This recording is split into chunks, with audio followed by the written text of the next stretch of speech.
Praise the lord. దేవుడు నాకు ఇచ్చిన ఈ మంచి సమయమును బట్టి ప్రభుని స్తుతిస్తున్నాను.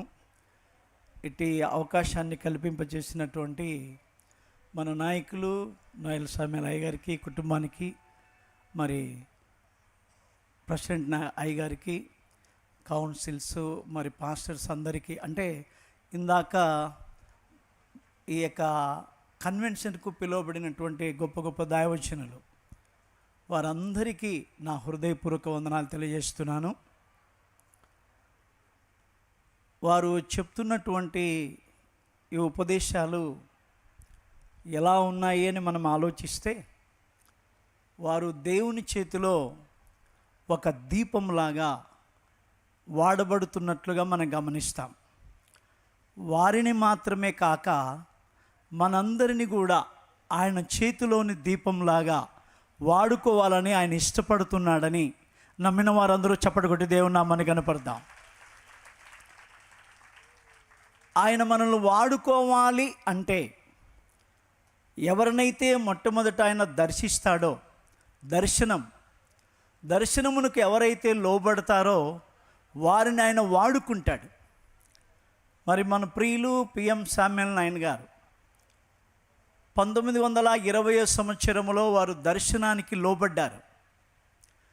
ఆ దర్శనమునకు ప్రభు యొక్క ప్రత్యక్షతకు లోబడి తెల్లవారుజామున 4:30 వేకువజామున మోకాలోని ప్రార్థించి శిలువ దర్శనమును పొంది, ఏదో నా ప్రజలను సువార్త ప్రకటించి నన్ను సేవించువారుగా చేయడానికి నిన్ను ఏర్పరుచుకున్నాను అని ప్రభు తెలియచేశాడు. ఆ దర్శనానికి ఆయన లోబడ్డాడు, విధేయుడయ్యాడు. కేరళ రాష్ట్రంలో నుండి, కొల్లం జిల్లాలో నుండి, కీకొల్లూరు అనే ప్రాంతము నుండి ఆయన వచ్చి స్వీడన్ దేశంలో ఆ సంవత్సరం మొదలుకొని ఆయన జీవితాన్ని బట్టి మనం ఆలోచన చేస్తే 1947 సంవత్సరం వరకు స్వీడన్ దేశానికి వెళ్ళడానికి ముందుగా అక్కడున్నటువంటి ఆ సంఘంలో ఒక తల్లిగారు 2 సంవత్సరాల ముందే పిఎం సామ్యాల్ నాయన్ గారు వస్తారని 2 సంవత్సరాల ముందే ఆమెకు దర్శనం చూపించాడు. గ్రేట్ చాపల్ ఒక చర్చిలో FWHOLEM అని ఒక పేరు ఉంది, ఆ తల్లిగారి పేరు. ఆమెకు 2 సంవత్సరాల ముందే దర్శనం ఇచ్చాడు. దేవుడు ఆమెను వాడుకుంటా ఉన్నాడు. అంటే దర్శనానికి ఎవరైతే లోబడితే వారిని ఆయన వాడుకోవడానికి ఇష్టపడుతున్నట్లుగా మనం చూడగలుగుతాం. దేవుని వాక్యాన్ని మనం పరిశీలిస్తే ఆదికాండ గ్రంథంలో 15వ అధ్యాయంలో మొదటి వచన భాగము, 4వ వాక్య భాగము, 5వ వాక్య భాగాన్ని మనం గమనించినప్పుడు అబ్రహాం గారికి వాక్య రూపంలో దర్శనం వచ్చి, ఆ దర్శనం ఆయన్ని ఏం చేసిందయ్యా అని మనం ఆలోచిస్తే, దర్శనము మన పరిస్థితులను మార్చి, మన పరిధిని మార్చి దేవుని పరిధిలోనికి నడిపిస్తుంది. దేవుని దర్శనానికి మనము లోబడితే మన పరిధిని, మన పరిస్థితులను మార్చి దేవుని పరిధిలోనికి నడిపిస్తుంది. అలాగా మనం గమనిస్తే ఆ భాగంలో వాక్యం ఎప్పుడైతే అబ్రహాం గారికి ప్రత్యక్షమైనప్పుడు ఆ వాక్యం బయటికి తీసుకుని వచ్చారు. ఆ దర్శనమైన బయటికి తీసుకొని వచ్చినట్లుగా మనం చూడగలుగుతాం. అలాగే పేతురు జీవితంలో కూడా అపొస్తలుల కార్యాల గ్రంథంలో 9వ అధ్యాయంలో 10వ అధ్యాయంలో మనం చూస్తే 19వ వాక్యంలో 20వ వాక్యం మనం గమనించినప్పుడు అక్కడ పేతురుకు ఆ దర్శనంలో ఏం కనబడుతుంది అని మనం ఆలోచన చేస్తే, ఆయన కలిగిన దర్శనాన్ని గురించి యోచిస్తూ ఉన్నాడు. యోచించేటప్పుడు పరిశుద్ధాత్మదేవుడు ఆయనతో మాట్లాడుతున్నాడు. ఏమని మాట్లాడుతున్నాడంటే, నేను పంపించాను, 3 మనుషులు పంపించాను, నువ్వు అక్కడికి సందేహింపక వెళ్ళాలి. ఆ దర్శనానికి లోబడ్డాడు. బెస్తైదా నుండి కైసరియా ప్రాంతానికి ఆయన వెళ్ళినట్లుగా మనం చూస్తాం. దర్శనము మన పరిధులను మారుస్తున్నట్లుగా మనం చూడగలుగుతాం. అలాగే అననీయ, మరి ఇలాగా అనేక మంది జీవితాల్లో దర్శనం మన పరిస్థితులు మారుస్తూ ఉంది. ఎప్పుడైతే ఆ దర్శనానికి మనం లోబడతామో పౌలు అప్పొస్తలుడు అంటాడు, రాజా అగ్గిరప్ప రాజా, ఆ మధ్యాహ్న కాలమందు దేదీప్యమైన ఆ సూర్య తేజస్సు కంటే ఒక ప్రత్యేకమైనటువంటి వెలుగు నా జీవితంలోని కనబడినప్పుడు, నేను చూసినప్పుడు ఆ దర్శనమునకు అవిధేయుడును కాక అని చెప్తాడు. ఆ దర్శనానికి లోబడినప్పుడు ఆయన వాడుకుంటున్నట్లు మనం చూడగలుగుతున్నాం. అననీయ జీవితంలో కూడా అపొస్తలుల కార్యాల గ్రంథంలో 9వ అధ్యాయంలో 10, 11 మనం గమనించినప్పుడు అక్కడ ఆయనకు దర్శనం ఉన్నట్లుగా, ఆ దర్శనం ద్వారా సౌలు జీవితంలోనికి వెళ్ళి అక్కడ ఆయన మీద చేతులు ఉంచినట్లు, ఆయన పరిశుద్ధాత్మ పొందినట్లు, ఆయన స్వస్థత కలిగినట్లు, ఈ గొప్ప కార్యాలు ఆయన ద్వారా జరుగుతున్నట్లుగా మనం చూడగలుగుతున్నాం.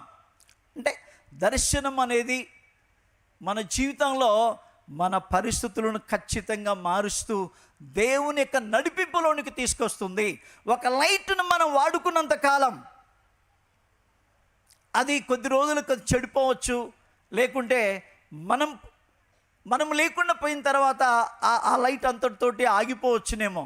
అయితే దేవుని చేతిలో ఉన్నటువంటి లైట్ మనం చనిపోయినా కూడా అది ఆరిపోకుండా వెలుగుతూనే ఉంటుంది.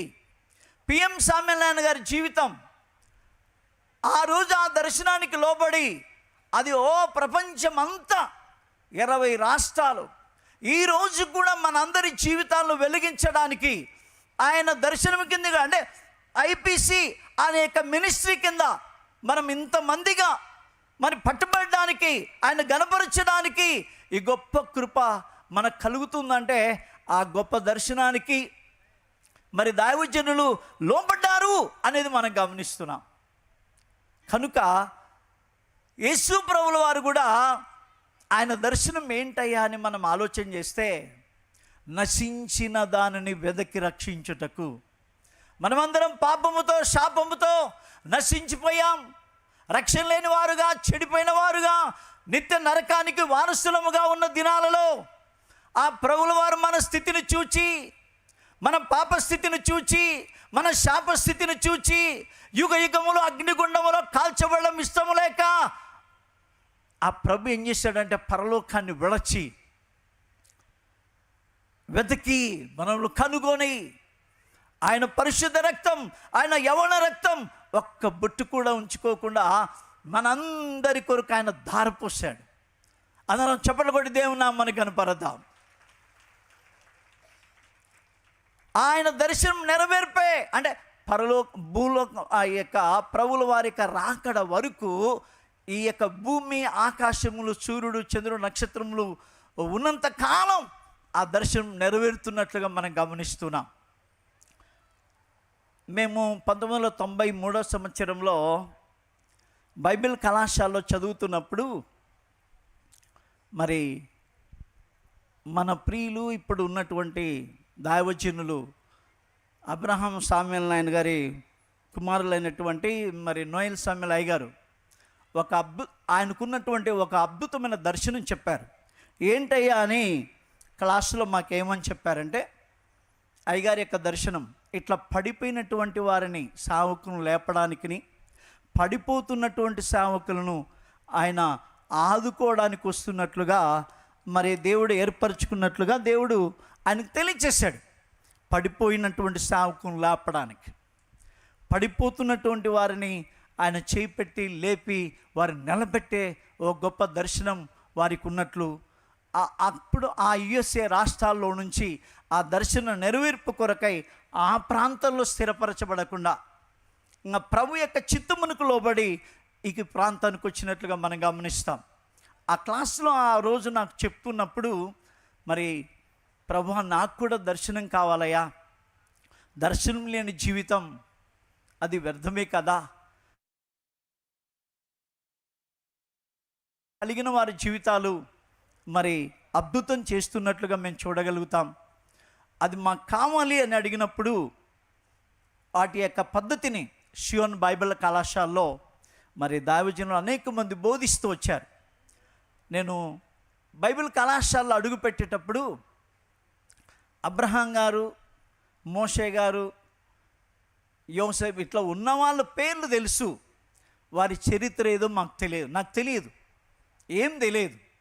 అయితే బైబిల్ కళాశాల యేసు ప్రభుల వారిని గురించి బోధిస్తూ, ఆయనకు లోబడే జీవితాన్ని గురించి బోధిస్తూ, నిజంగా మా బ్రతుకులు నా జీవితాన్ని షియోన్ బైబిల్ కళాశాల మరి కట్టినట్టుగా నిర్మించినట్లుగా నేను గమనిస్తున్నాను.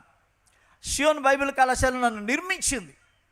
ఎందుకంటే అంత అద్భుతమైనటువంటి వర్తమానములు బోధిస్తూ, ఆ వర్తమానానికి లోబడిన జీవితం అప్పగించుకున్నప్పుడు దేవుడు అట్టి గొప్ప కార్యం చేశాడు. నాకు అప్పుడు చదువుకునేటప్పుడు ఆ సందర్భాలలో నాకు అననీయ జీవితాన్ని ప్రభుల వారు నాకు జ్ఞాపకం చేశారు. ఆ జీవితాన్ని గురించి మీకు నేను మీతోటి పంచుకుంటాను. అపోస్తుల కార్యాల గ్రంథంలో 9వ అధ్యాయంలో మనం గమనిస్తే 9వ అధ్యాయంలో 11వ వాక్య భాగాన్ని చూద్దాం. అతడు, ప్రభువా ఇదిగో నేనున్నాను, అందుకు ప్రభు నీవు లేచి తిన్నని దనబడిన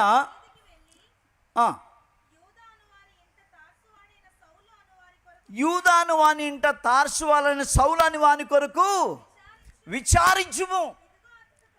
ఇదిగో అతడు ప్రార్థన చేయుచున్నాడు. అంటే దర్శనం అనేది మనకు రావాలి అంటే మనం ప్రార్థించువారుగా ఉండాలి. ప్రార్థనా జీవితాన్ని మనం కలిగి ఉండాలి. ప్రార్థన చేస్తాం, అయితే దర్శనం కలగాలంటే ఎలాంటి ప్రార్థన చేయాలి? ఇక్కడ అననీయ గారు దర్శనాన్ని కలిగి ఉన్నారు. ఆయన భక్తిపరుడు, యూదా జనులందరి వలన మంచి పేరు కలిగిన వాడు. ఆయన అపోస్తుడేం కాదు. గమనిస్తే అబ్రహాం విశ్వాసులకు తండ్రి. అయితే ఈయన ద్వారా దేవుడు అంత గొప్పవారిని వాడుకోవడం అనేది మాత్రమే కాక అననీయ జీవితాన్ని కూడా, ఇందాక మనం వింటూ వచ్చినట్లుగా ఒక చిన్న జీవితం, అననీయ జీవితాన్ని కూడా దేవుడు గొప్పగా వాడుకోవడానికి ఇష్టపడుతున్నాడు. అననీయ ప్రార్థనలో ఉన్నప్పుడు ప్రభుల వారు ఆయనకు ప్రత్యక్షమై మాట్లాడుతున్నాడు. అననీయ అని పిలుస్తూ ఉన్నాడు. చిత్తం ప్రభు, నేను ఇదిగో నేనున్నాను. ఎలాగైతే ఇప్పుడు నువ్వు చేయవలసిన పని ఫలానా పని ఉంది, నువ్వు లేచి తిన్నని దాని వీధికి వెళ్ళాలి, సౌలు కొరకు అక్కడ విచారించాలి. సౌలు ఏం చేస్తున్నాడో సౌలు తరపున ప్రభుల వారు చెప్తా ఉన్నారు. ఏమని చెప్తున్నారంటే ప్రభుల వారు అక్కడ, ఇదిగో అతడు ప్రార్థన చేయుచున్నాడు. ప్రార్థన చేసినప్పుడు సౌలుగా ఉన్న దినాలలో ఆ మధ్యాహ్న సమయం ముందు దమస్కు గేటు దగ్గర ప్రభుల వారి యొక్క దర్శనాన్ని కలిగి ఆ స్వరానికి లోబడ్డాడు. ఇదిగో నేను హింసిస్తున్న యేసును, నువ్వు ఎవరైనా అంటే ఆ స్వరమే ఆయన బ్రతుకును మార్చినట్లుగా మనం చూడగలుగుతాం. ఆ స్వరానికి లోబడి ఆయన ప్రార్థన చేస్తున్నాడు. ఆయన తన పాప జీవితాన్ని అంతా ఒప్పుకుంటా ఉన్నాడు. ప్రార్థన చేస్తున్నప్పుడు అక్కడ ఏం జరుగుతుందో అని మనం ఆలోచన చేస్తే ప్రభుల వారు ఆయన కలిగిన దర్శనం చెప్తున్నాడు. అననీయతో చెప్తున్నాడు. అననీయతో ఏమని చెప్తున్నాడంటే, ఇదిగో అతడు ప్రార్థిస్తున్నాడు. ఆ ప్రార్థనలో అననీయ అనే ఒక వ్యక్తి వస్తున్నాడు. అతని తల మీద చేతులుంచుతున్నాడు. అతడు పరిశుద్ధాత్మను పొందినట్లుగా ఆయనకు ఒక దర్శనం కనపడుతూ ఉంది. అంటే సౌలు మొట్టమొదటి ప్రార్థనలోనే ఎంత భారమైన ప్రార్థన చేశాడు. తన మనసంతా దేవునికి నిలబెట్టుకున్నాడు. దేవుని పైన నిలబెట్టుకున్నప్పుడు ఆయన కనబడతా ఉంది. అననీయ అనే ఒక వ్యక్తి కనబడతా ఉన్నాడు. ఆయన లోపలికి వచ్చాడు. ఈయన ప్రార్థన ఏమీ మానుకోలేదు. ఆయన లోపలికి వచ్చాడు. లోపలికి వచ్చి ఆయన మీద చేతులు ఉంచినట్లుగా కనబడతా ఉంది దర్శనం. అంతేకాదు ఆయనకు చూపు వస్తూ ఉంది. పరిశుద్ధాత్మను పొందుకుంటా ఉన్నాడు. అంటే జరగబోయే విషయాలు దర్శనము ద్వారా దేవుడు బయలుపరుస్తున్నట్లుగా మనం చూస్తున్నాం. దేవుడు మనల్ని దర్శించాలి, దేవుని మనం చూడాలి ప్రత్యక్షంగా అని మనం ఆలోచన చేస్తే, దేవుడు మనల్ని వాడుకోవాలని ఆలోచిస్తే మన జీవితంలో జరగవలసింది ఖచ్చితంగా ప్రార్థన ఉండాలి. ఎలాంటి ప్రార్థన అని మనం ఆలోచన చేస్తే ఆలోచన చేస్తే దేవుని యొక్క వాక్యంలో రాయబడతా ఉంది, యథార్థవంతుల ప్రార్థన అంట దేవునికి ఇష్టకరం అంట. యథార్థవంతుల ప్రార్థన అంటే ఉన్నది ఉన్నట్లుగా మనం గమనిస్తే యథార్థవంతుల ప్రార్థనలో ఉన్న విశిష్టత ఏంటయ్యా అని మనం ఆలోచన చేస్తే, సామెతల గ్రంథంలో 16వ అధ్యాయం 17వ వాక్యాన్ని మనం చూసినప్పుడు అక్కడ ఆ యథార్థవంతులైన వారంట చెడుతనాన్ని ఏదో అది గ్రహించి వారి జీవితంలో ఉన్న చెడుతనాన్ని అంతా విడిచిపెడతా ఉంటారు. వారి జీవితంలో ఉన్న చెడుతనాన్ని అంతా విడిచిపెడతా ఉంటారు.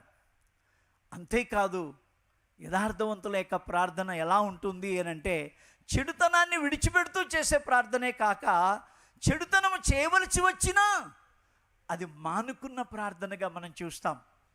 18వ కీర్తనలో 23వ వాక్యాన్ని మనం గమనిస్తే దావీదు భక్తుడు ఇలాగ చెప్తున్నాడు, అయ్యా దోషక్రియలు నేను చేయనొల్లకుంటిని, దేవుని దృష్టికి నేను యథార్థవంతుడిగా మార్చబడ్డాను అంటాడు. ఆయన జీవితంలో దోషక్రియలు చేసినంత కాలం ఆయన ప్రార్థనకు జవాబు లేదు, ఆయన ప్రార్థనలో ప్రత్యక్షత లేదు, దర్శనము లేని వాడుగా ఉన్నాడు, దేవుని యొక్క కార్యములు చూడని వాడుగా ఉన్నాడు, చేయలేని వాడుగా ఉన్నాడు అని గమనిస్తున్నాం మనం.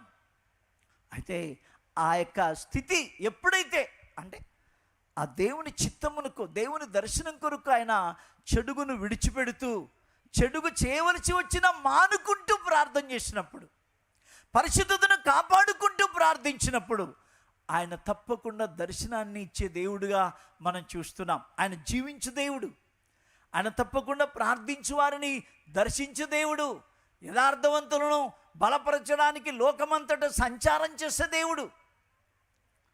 దేవుని వాక్యాన్ని మనం పరిశీలన చేసినప్పుడు 119వ కీర్తనలో 26వ వాక్యాన్ని మనం చూస్తే అక్కడ నా చర్య అంతా నేను చెప్పుకొనగా ఆయన నాకు ఉత్తరం ఇచ్చును, యెహోవా నాకు ఉత్తరం ఇచ్చును అంటాడు. మన చర్య అంటే ఫలానా, నా స్థితి ఫలానా. న్యాయాధిపతుల గ్రంథంలో కూడా 11వ అధ్యాయంలో 1వ వాక్యాన్ని చూసినప్పుడు అక్కడ యెఫ్తా జీవితం వేశ్య కుమారుడిగా కనబడతా ఉన్నాడు. 3వ వాక్యానికి వచ్చినప్పుడు ఆయన చుట్టూ అల్లరి జనముగా కనబడతా ఉంది, ఆయన చుట్టూ అల్లరి జనం ఉంది. అయితే 11వ వాక్యానికి వచ్చినప్పుడు ఆయన తన సంగతంతా ఆయనకు చెప్పుకున్నాడు, అయ్యా నీ దర్శనం చూడడానికి, నేను రాజుగా పరిపాలన చేయడానికి, న్యాయాధిపతిగా నేను ఏలుబడి చేయడానికి నేను అనర్హునే అయ్యా. నీ బలం నాకు కావాలి, నీ కృప నాకు కావాలి, నీ సహాయం నాకు కావాలి. నీ సహాయం లేకుండా, నీ చిత్తము నీ జరిపించడానికి వీలు లేని వాడను, నీ కృప నాకు కావాలి అన్నట్లుగా ప్రార్థించినట్లుగా మనం చూడగలుగుతాం. అలాగా ఈ యొక్క విషయంలో మనం గమనిస్తే దేవుడు మనల్ని దర్శించాలి, దర్శనము కావాలి అంటే పేతురు భక్తుడు ఇలాగ ప్రార్థన చేస్తాడు.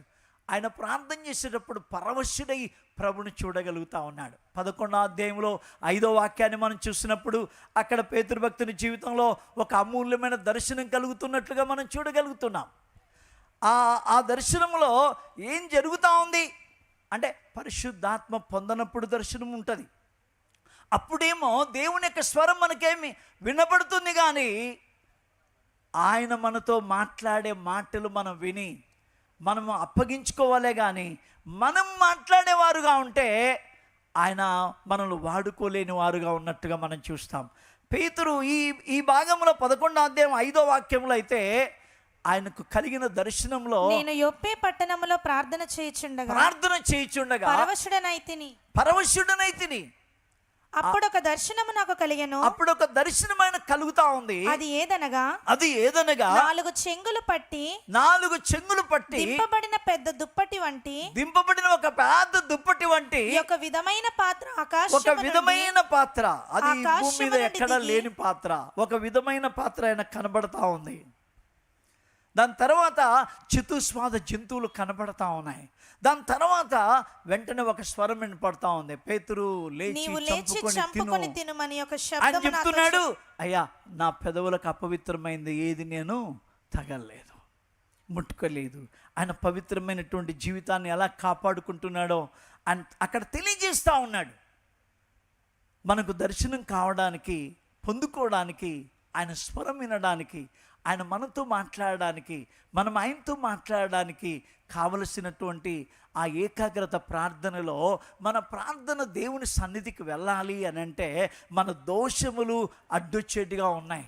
మన దోషములు అడ్డొచ్చినంత కాలము ఆయన స్వభావ లక్షణం ఏంటయ్యా, యేసు ప్రభు యొక్క స్వభావ లక్షణం ఏంటయ్యా, దేవుని యొక్క స్వభావం ఏంటయ్యా అంటే ఆయన మన దోషమును చూడలేనంత నిష్కలంకమైనవి ఆయన కనుదృష్టి. ఆయన మనం దోషం ఉన్నంతసేపు ఆయన కనుదృష్టి మనల్ని చూడలేదు. అంతేకాక తన స్వభావానికి విరోధంగా ఆయన ఏమి చేయడు, చూడలేకపోను. మీకు ఆ ప్రవచన గ్రంథంలో ఉంటుంది 4:3 3:4 ఏముంటుందంటే అక్కడ మనం దోషాన్ని మనలో ఉంచుకొని ఆ దోషాన్ని తీసివేసుకోకుండా మనలో ఉంచుకొని ప్రార్థించే వారంగా ఉంటే అక్కడ ప్రభు అంటాడు ఆయన దాక్కుంటాడంట. మనకు కనపరాకుండా, మనతో మాట్లాడకుండా ఆయన దాచుకుంటున్నట్టుగా మనం చూడగలుగుతాం. అంటే మన ప్రార్థన ద్వారానే దేవుని దర్శనాన్ని మనం చూడగలగాల. దేవుని దర్శనాన్ని మనం చూడాలి అంటే ఎవరో మన కొరకు ప్రార్థన చేస్తే కాదు, మన ప్రార్థన ఆ జీవితం, ప్రార్థన అంశం మారాలి. ఎలా ప్రార్థన చేయాలంటే మన సంగతి అంతా ఆయనకు చెప్పుకోవాలి. మన జీవితాల్లో ఉన్నటువంటి దోషమంతా యేసు ప్రభు రక్తము ద్వారా కడగబడాలి, పరిశుద్ధత పొందాలి.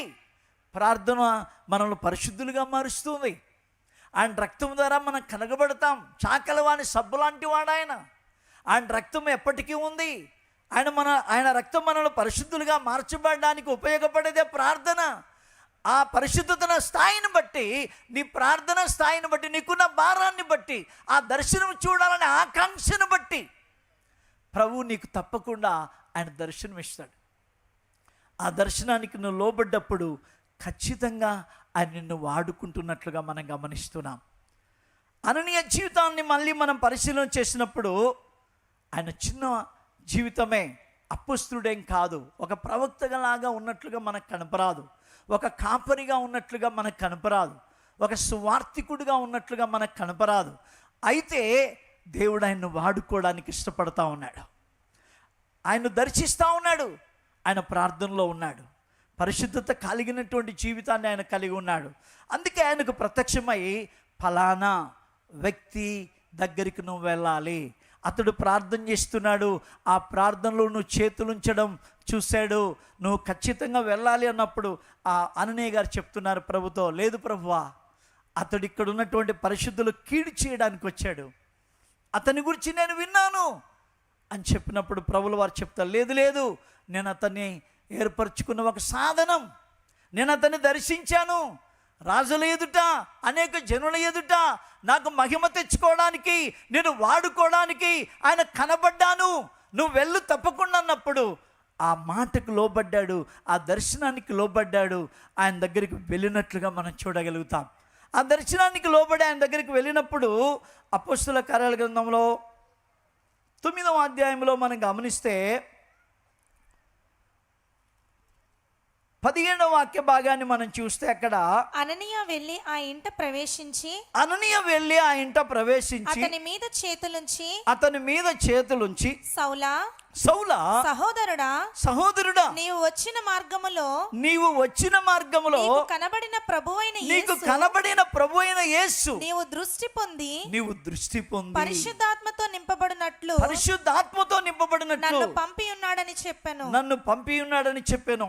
అప్పుడే అతని కన్నుల నుండి పొరల వంటివి రాలగా దృష్టి కలిగి లేచి బాప్తిసము పొందెను. చప్పట్లు కొట్టి దేవుని నామాన్ని ఘనపరదాం. అంతవరకు ఆయన ఎవరో తెలియదు, ఆయన జీవితాన్ని గురించి తెలియదు. ఎవరు అర్హత కలిగి ఉన్నారో, ఎవరు ఆయన దర్శనం కొరకు ఎదురు చూస్తున్నారో, ఆయనకు అప్పగించుకునే జీవితాన్ని కలిగి ఉన్నారో, ఆయనకు లోబడిన జీవితాన్ని కలిగి ఉన్నారో, వారి కొరకు ఆయన ఎదురు చూస్తున్నట్లుగా మనం చూడగలుగుతాం. దర్శించాడు, ఆయన మాటకు లోబడ్డాడు, వెళ్ళాడు. మట్టి చేతులు, అయ్యగారు చెప్తారు, మీ చేతులు చూసుకోండి సిలువ ఉందేమంటారు. మట్టి చేతులు, ఆయన చేతులు, అననీయ గారి చేతులు ఏంటండి, అక్కడ ఉంచినప్పుడు సౌలు గారి యొక్క తల మీద సౌలు యొక్క తల మీద చేతులు ఉంచినప్పుడు అప్పుడు వెంటనే ఆయన కన్నుల నుండి పొర రాలిపోతున్నాయి. ఆయన పాపములు కడగబడడానికి బాప్తిసం పొందుతూ ఉన్నాడు. అంతేకాదు పరిశుద్ధాత్మను పొందుతూ ఉన్నాడు. అపోస్తులు చేతులు ఉంచినప్పుడు ప్రార్థన చేసినప్పుడు పరిశుద్ధాత్మ రావాలి. అయితే ఇక్కడ దేవుని దర్శనానికి లోబడుతూ ఉన్నాడు. దేవుని దర్శనమునకు ఎవరైతే లోబడతారో వారి జీవితాల్లో ఆయన అద్భుతాలు చేసే దేవుడిగా మనం చూస్తూ ఉన్నాం. వారిని వాడుకునే దేవుడిగా మనం చూస్తూ ఉన్నాం. దేవుడు మన జీవితాల్లో కూడా వాడుకోవడానికి ఆయన ఇష్టపడుతున్నట్లుగా మనం చూస్తాం. ఆయన మనల్ని దర్శించడానికి ముందుగా మన జీవితాన్ని ఆయన పరిశీలన చేస్తున్నాడు. పేతురు జీవితంలో మరి అననీయ ప్రార్థనా జీవితం ఎలా ఉంది అని మనం ఆలోచన చేస్తే, అననీయ గురించి బైబిల్ గ్రంథం ఇక్కడ చెప్తున్న మంచి మాట ఏంటంటే, మరొకసారి ఈ లేఖన భాగాన్ని గమనిద్దాము. 10వ వాక్యాన్ని గమనిద్దాం. 10వ వాక్యం 9వ అధ్యాయం 10వ వాక్యం. దమస్కులో అననీయ అను ఒక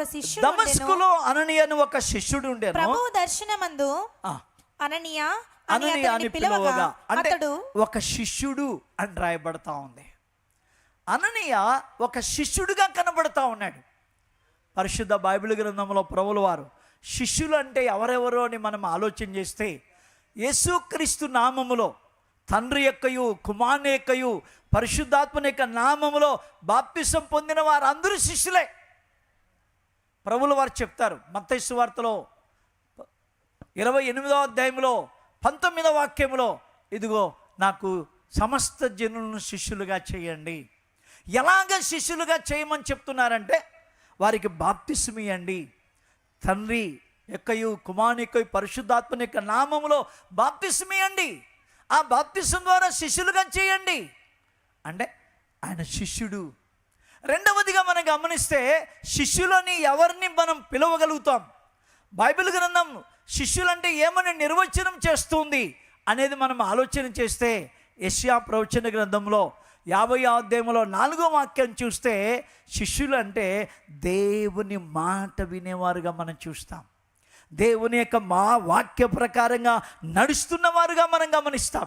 దేవుని మాట వినేవారు, దేవుని వాక్య ప్రకారంగా నడుస్తున్న జీవితం. 50వ అధ్యాయం 4వ వాక్యాన్ని మనం గమనిస్తే అక్కడ అద్భుతమైన మాట మనం చూడగలుగుతాం. వానిని మాటల చేత ఊరడించి జ్ఞానము నాకు కలుగునట్లు శిష్యునికి తగిన నోరు యెహోవా నాకు దయచేసి ఉన్నాడు. శిష్యునికి తగిన నోరు యెహోవా నాకు దయచేసి ఉన్నాడు. శిష్యులు వినున్నట్లుగా నేను వినుటకై ఆయన ప్రతి ఉదయమున. ఈ లేఖన భాగంలో శిష్యులంట దేవుని మాట విని ఆ మాట ప్రకారంగా జీవిస్తారు. శిష్యులు దేవుని యొక్క ఆజ్ఞలు పాటిస్తారు. ఆయన మార్గం పరిశుద్ధమైంది, ఆయన మార్గం ఆజ్ఞల మార్గం. వెళ్తూ ఉంటారు. నేను తప్ప వేరొక దేవుడు నీకు ఉండకూడదు, ఈ భూమి మీద నువ్వు దేన్ని ఆరాధించకూడదు. ఆజ్ఞల వెంబడి ఆజ్ఞల మార్గంలో వెళ్ళే అనుభవం, ఆ వాక్య ప్రకారం నడుస్తున్న అనుభవం. మూడవదిగా మనం గమనిస్తే, శిష్యులు అంటే ప్రార్థించే అనుభవాన్ని కలిగి ఉంటారు. వారి జీవితంలో ఉన్న దోషాన్నంతా తీసివేసుకొని, లూకా రాసిన సువార్తలో 8వ అధ్యాయంలో 22వ వాక్యంలో, యువతలి దరి నుండి అవతలి ఒడ్డుకు ప్రయాణం చేస్తూ ఉన్నారు. యేసు ప్రభుల వారు ఆయన శిష్యులు ప్రయాణం చేస్తూ ఉన్నారు. ప్రయాణం చేసే సందర్భంలో ప్రభుల వారు తెలియజేసినట్లుగా వెళ్దామన్నప్పుడు ఖచ్చితంగా పదాం ప్రభు అని చెప్పి వాళ్ళు కూడా సమ్మతిస్తారు, ఆయన మాట వింటారు. వెళ్తూ ఉన్నారు. ప్రభుల వారు వారిని గమనించడానికి కొంచెం అలసటగా నిద్ర అట్లా అమరమును తలగడ చేసుకొని నిద్రపోతున్నట్లుగా మనం గమనిస్తాం. ఆ ప్రభుల వారు ఎప్పుడైతే ప్రక్కకొచ్చి అలాగ ఉన్నారో, వీరు హ్యాపీగానే బాగానే ఉన్నారు. ఉన్నట్లుండి ఆ సముద్రం మీద ఒక పెద్ద అలలు రేగడం, గాలి రావడం, అలలు రేగడం, ఆ వాన కురిచి ఆ యొక్క దోణి అంతా నీళ్ళతో నింపబడింది. నీళ్ళతో నింపబడిన సందర్భంలో అప్పుడు వాళ్ళు ప్రభుల వారి దగ్గరికి వస్తున్నారు. ప్రభు దగ్గరికి వచ్చి ఆయన దగ్గరికి వచ్చి ప్రభువా ఆయన లేపుతా ఉన్నారు. వారి ప్రార్థన ప్రభుని తాకుతూ ఉంది. ఆయన లేచి ఆ వెంటనే వారు ఉన్నప్పటి ఆ అపాయకరమైన పరిస్థితిని అంతా అణచివేస్తూ ఉన్నారు. అంటే శిష్యులంటే ప్రార్థించేవారుగా ఉంటారు. అంతేకాదు యోహాను రాసిన సువార్త 8:31 మనం గమనిస్తే, శిష్యులంటే ఆయన వాక్య సత్యమును గమనిస్తారు. సత్యాన్ని గ్రహించి ఆ సత్యములో నిలబడే అనుభవం, ఆ సత్యాన్ని గ్రహించి సత్యములో నిలబడే అనుభవాన్ని మనం చూస్తాం. అందుకే అననీయలో ఈ మంచి లక్షణాలు ఉన్నాయి. ఆయన ప్రార్థించే జీవితమే కాదు, దేవుని వాక్యాన్ని అనుసరించే జీవితం, దేవుని వాక్యాన్ని అనుసరించే జీవితమే మాత్రమే కాక దేవుని యొక్క వాక్యాన్ని వింటున్నాడు, ఆ వాక్య ప్రకారంగా నడవడమే కాక ఆ వాక్యములో నిలుస్తూ ఉన్నాడు, ఆ సత్యములో నిలుస్తూ ఉన్నాడు అనేది మనం గమనిస్తున్నాం. దేవుని యొక్క దర్శనం మనకు కావాలంటే పరిశుద్ధాత్మతో మనం నింపబడినప్పుడు ఆయన మనల్ని దర్శించు దేవుడిగా మనం చూస్తున్నాం. ఆయన శిలువ రక్తము ద్వారా కడగబడిన అనుభవంలో కొర్నేలి ఇంట్లో మనం జరిగినప్పుడు, అంటే దర్శనము ద్వారా పేతురు భక్తుడు కొర్నేలి ఇంటికి పిలువబడ్డాడు. అక్కడికి చాలామంది కొర్నేలు అనేక మంది తన బంధువులను, మిత్రులు, స్నేహితులను పిలిచి అనేకులు కూడుకున్నారు. ఆయన వచ్చాడు, అయ్యా అన్యజాతి వారితో మేము సహవాసం చేయట యుక్తం కాదని నీకు తెలుసు కదా, అయితే దేవుడు నాకు దర్శనం ద్వారా చూపించాడు, మనమందరం ఒకటే, ఆయన సృష్టి, ఆయన చిత్త ప్రకారంగా మనం నడవాలి, ఆయన రాజ్యానికి చేరాలి, ఆయన చిత్తమునకు అప్పగించుకోవాలి, ప్రభు నాకు నేర్పించాడు అని చెప్పినప్పుడు, అయ్యా నువ్వు రావడం మంచిదే, ప్రభులు వారు నీకు ఇచ్చిన ఉపదేశం మాకు కావాలి. ఆయన నోరు తెరిచి చెప్తా ఉన్నాడు, ఆయన పక్షపాతం లేని దేవుడు, ఆయన సిలువను గురించి ప్రకటిస్తున్నాడు, ఆయన తీర్పును గురించి ప్రకటిస్తున్నాడు, పాప క్షమాపణ గురించి ప్రకటిస్తున్నాడు, పాపము నుంచి విడుదల పొందకపోతే కలిగే నష్టాన్ని గురించి ప్రకటిస్తున్నాడు. ఎప్పుడైతే ప్రభుల వారి యొక్క ఆ సువార్తను ఆ వచ్చినటువంటి స్నేహితులు, బంధువులు, మిత్రులు, మరి అనేకులు కూడినటువంటి వారు అందరూ విన్నారో వారి మీదకి పరిశుద్ధాత్మ దేవుడు దిగి వచ్చినట్లుగా మనం చూస్తాం.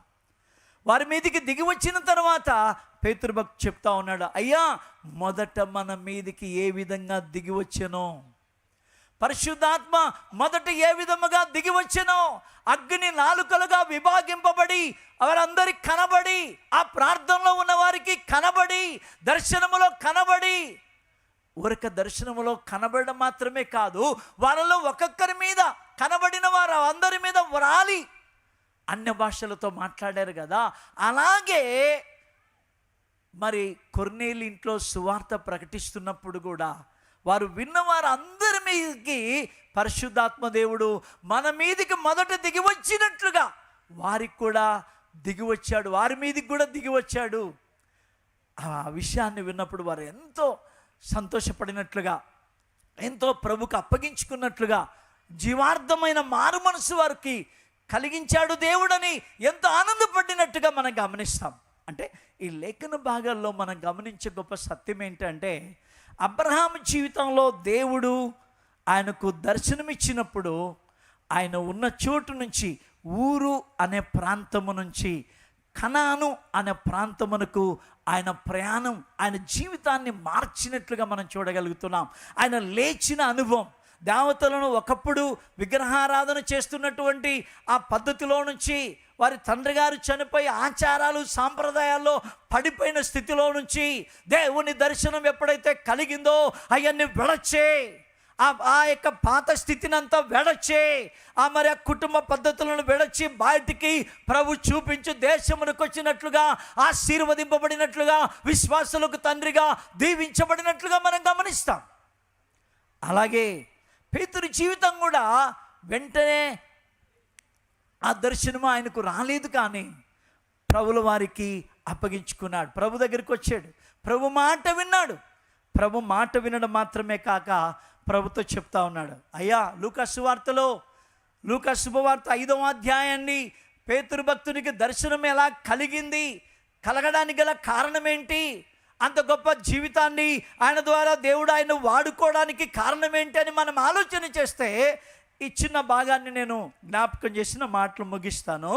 మరి పేతురు జీవితంలో అంత గొప్ప దర్శనం 11వ అధ్యాయం 5వ వాక్యములో ఆయన చూచి ఆ దర్శనం కలిగి పరవశుడు కావడానికి కారణం ఏంటయ్యా అంటే, వెంటనే ప్రార్థనలో దర్శనం రాలేదు, కానీ ఆయన జీవితంలో మొట్టమొదటి దేవుని మాట వింటా ఉన్నాడు. తన పాత జీవితం నుంచి దిగి వస్తున్నట్లుగా మనం చూడగలుగుతాం. లూకా సువార్త 5వ అధ్యాయం, లూకా సువార్త 5వ అధ్యాయం మొదటి వాక్యాన్ని మనం చూసినప్పుడు అక్కడ జనసమూహము యేసు ప్రభువుల వారు ఆ గెన్నేసరెతు సరస్సు తీరమున నిలబడి దేవుని యొక్క వాక్యాన్ని సువార్త ప్రకటిస్తున్నాడు. దేవుని వాక్యం పంచుకుంటా ఉన్నాడు. అనేక మంది వాక్యం వినకుండా ఆయన మీద పడుతూ ఉన్నారు.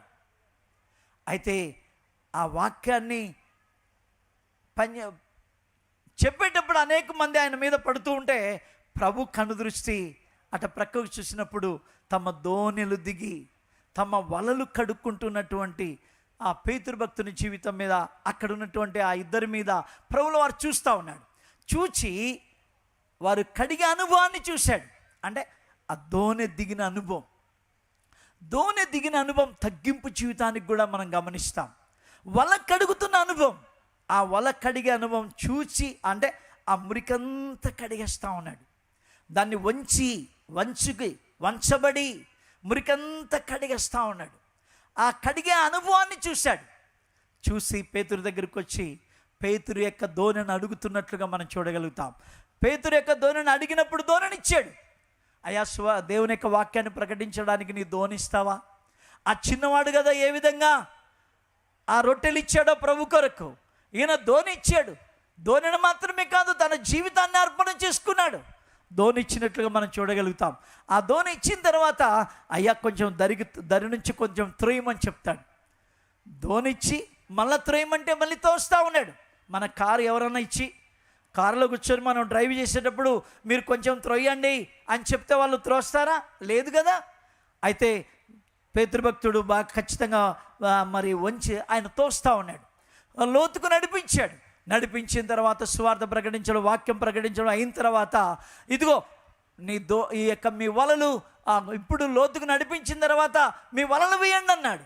అయ్యా రాత్రంతా ప్రయాసపడ్డానయ్యా, ఒక్క చేప కూడా పడలేదు, నీ మాట చెప్పునేస్తానని ప్రభు మాటకు లోబడి వేశాడు. విస్తారమైన చేపలు పడ్డాడు.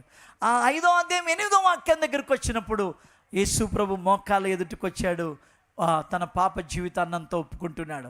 ఏమని ఒప్పుకుంటున్నాడంటే, ప్రభువా అయ్యా నేను పాపాత్ముడనయ్యా, నన్ను విడిచిపోయా అంటే అసగించుకుంటున్నాడు.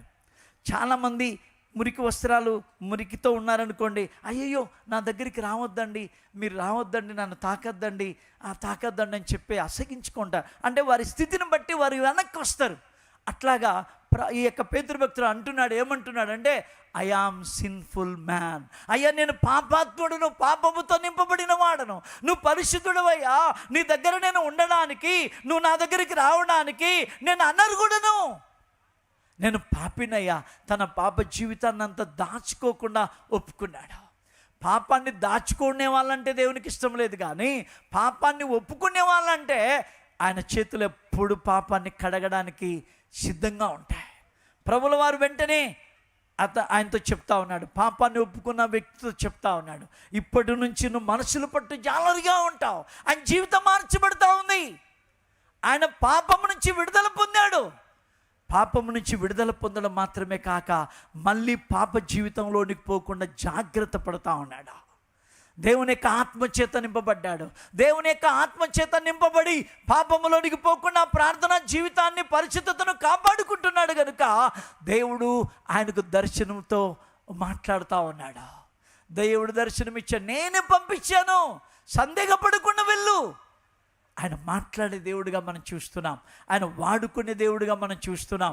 మనల్ని కూడా అననీయను ఏ విధంగా వాడుకోవడానికి ఇష్టపడ్డాడో, పేతురు జీవితాన్ని ఏ విధంగా వాడుకోవడానికి ఇష్టపడ్డాడో, అలాగే అబ్రహామును వాడుకోవడానికి ఇష్టపడ్డాడో, మరి మన ప్రియులు పిఎం శామ్యూల్ నాయన్ గారిని ఆ దర్శనానికి లోబడినప్పుడు ఇండియా పెంతెకోస్తు దేవుని సంఘములు, అనేక సంఘాలు, అనేక రాష్ట్రాలు, 20 రాష్ట్రాలు, మరి 20 దేశాలు దరిదాపు ఆయన ప్రపంచమంతటా మరి ఆ దర్శనము, ఆ లోబడి ఆయన వెళ్ళి అనేక రాష్ట్రాలు, అనేక దేశాలు ప్రయాణం చేసి సువార్త ప్రకటించి ఓ గొప్పగా అనేక మంది జనసమూహాలను ప్రభులోనికి నడిపించిన గొప్ప దైవజనుడిగా మనం చూడగలుగుతాం.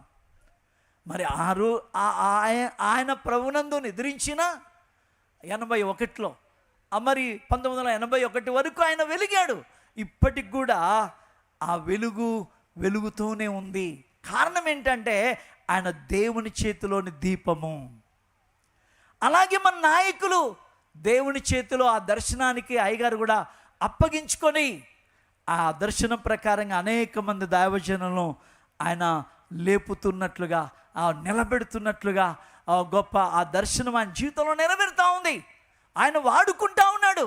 అంటే దేవుని ఉద్దేశం ఏంటయ్యా అంటే మనలందరినీ, అయ్యగారు ఇందాక చెప్పారు, రాజన్ అబ్రహాం అయ్యగారు కానీ, మరి రమేష్ డేవిడ్ అయ్యగారు కానీ, వారి ద్వారా మాట్లాడుతూ వచ్చిన మాటలు ఏంటంటే దేవుడు మన జీవితాలను కూడా వాడుకొని వెలిగించాలి అని, అనేక మందిని ఆయన కొరకు సంపాదించుకోవాలని ఆయన ఉద్దేశం కలిగి ఉన్నాడు అనే అద్భుతమైన ఆలోచన మనం చూస్తున్నాం, అద్భుతమైన ప్రణాళిక మనం చూస్తున్నాం.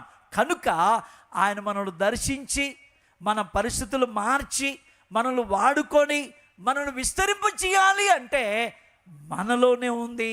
మనం ప్రార్థించు వారముగా, పాపాన్ని విడిచిపెట్టిన వారముగా, ఆయన కోరుకున్న పరిశుద్ధత మనలో నిలుచుకున్న వారముగా, ఆ పరిశుద్ధతను మనలో నిలుపుకున్న వారముగా ఆయనకు అప్పగించుకుంటే ఆయన ఖచ్చితంగా మనల్ని దర్శించి, మనల్ని వాడుకొని, మనల్ని అనేక మంది జీవితాలను కట్టడానికి నిలబెట్టుకొని బలపరుస్తాడనేది మనం గమనిస్తున్నాం. కనుక ఆ ప్రభుల వారు మనందరి జీవితాలను అలాగ దర్శించి వాడుకొని విస్తరింపచేయునుగాక. ఆమేన్.